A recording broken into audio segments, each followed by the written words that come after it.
ब्रँडिंगकडे वळताना म्हणजे आपण प्रॉडक्ट समोर ठेवतोय आणि त्याचं आपल्याला ब्रँडिंग करायचं आहे. तर ब्रँड BRAND हे 5 शब्द आपण आपल्या मनामध्ये कोरून ठेवलेले पाहिजेत. B is for brain power म्हणजे क्रिएटिव्हिटी. आपल्याला आपली क्रिएटिव्हिटी जी आहे ही आपल्याला वाढवायला पाहिजे. परमेश्वरा एवढी क्रिएटिव्हिटी कोणाकडे नाही, निसर्गा एवढी क्रिएटिव्हिटी कोणाला नाही. प्रत्येक फुलाचे रंग, वास, फळांची चवी, निसर्गामधून आपण सगळं जे काही शास्त्रज्ञांनी सगळे शोध लावलेले आहेत ना, हे सगळे निसर्गाकडे बघून लावलेले आहेत. एकासारखी दुसरी वस्तू नाही. एक आंबा दुसऱ्या आंब्यासारखा नाही, एक चिकू दुसऱ्यासारखा नाही. तर युनिकनेस वेगवेगळं क्रिएट करण्यासाठी निसर्गामध्ये फिरलं पाहिजे. आणि ब्रेन स्टॉर्मिंग केलं पाहिजे. ब्रेन स्टॉर्मिंगवरती पुस्तकं पण अवेलेबल आहेत की नवीन नवीन आयडियाज आपल्याला जनरेट करायच्या असतील, कन्सेप्ट जनरेट करायचे असतील तर आपल्याला ब्रेन पॉवरची आवश्यकता आहे. म्हणून ब्रँडिंगमधला पहिला जो आहे तो ब्रेन म्हणजे तुमच्या बुद्धीच्या ताकदीवरती ही प्रॉडक्ट तुमच्या मनामध्ये अमूर्त स्वरूपामध्ये तयार होतात आणि मग ती तुम्ही सगळी त्या प्रोडक्शनच्या प्रोसेसच्या मार्फत ती तुम्ही करू शकता. जसं निर्माण ग्रुपचं त्यांचं बिल्डिंग हे त्यांचं प्रॉडक्ट आहे.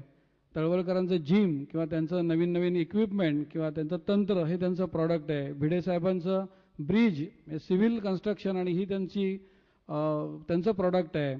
आणि गुरव साहेबांचं ट्रेनिंग मॉड्यूल ही त्यांची प्रॉडक्ट आहेत. तुम्ही कोणाकडे बघा प्रत्येकाचं काहीतरी प्रॉडक्ट असतं आणि ते विकलं जातं. काहीतरी सर्व्हिस असते ती विकली जाते आणि त्यांची ती युनिक ब्रेन पॉवर असते आणि ती सर्व त्या प्रॉडक्टच्या आणि ब्रँडिंगच्या स्वरूपामध्ये प्रकट होत असते. त्यामुळे ब्रँडिंगमधला B हा सगळ्यात महत्त्वाचा आहे. त्याच्यानंतर R इज तुमचं रिझल्ट्स किंवा तुम्ही सोल्युशन्स जी काय कन्झ्युमरला देणार असता.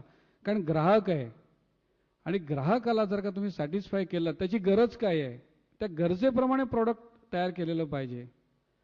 तर ही गरज ग्राहकाची ओळखून, कारण बघा कुठल्याही गरजेला तुम्हाला 10 ते 20 प्रोडक्ट तुम्हाला आता मार्केटमध्ये दिसतील. तुम्ही आता कारचं साधं उदाहरण घेतलं तर मला सुद्धा मी कारचं एक खूप वेळा हा आहे की कुठली नवीन गाडी आली की लगेच त्याची सगळी माहिती गोळा करणं, त्या गाडीमध्ये ॲडव्हान्टेज काय आहे, ते कुठल्या कंपनीने बनवलं आहे हे मी शोधून काढतो. पण आता असं झालं की प्रत्येक कंपन्यांचे प्रत्येक त्याच्या म्हणजे गरीब, मध्यमवर्गीय आणि श्रीमंतासाठी सगळ्या प्रकारचे सगळ्यांनी ब्रँड काढलेत आणि जगातल्या सगळ्या कंपन्या आता इकडे येत आहेत. तर त्याच्यामध्ये सुद्धा तुम्ही जर का हुंडाई कंपनीच्या गाड्या बघितल्या तर त्याचं जे काही डिझाईन आहे ते एक वेगळ्या प्रकारचं नजरेमध्ये भरतं. म्हणजे पुन्हा सगळ्या गर्दीमध्ये आपलं जे प्रॉडक्ट आहे हे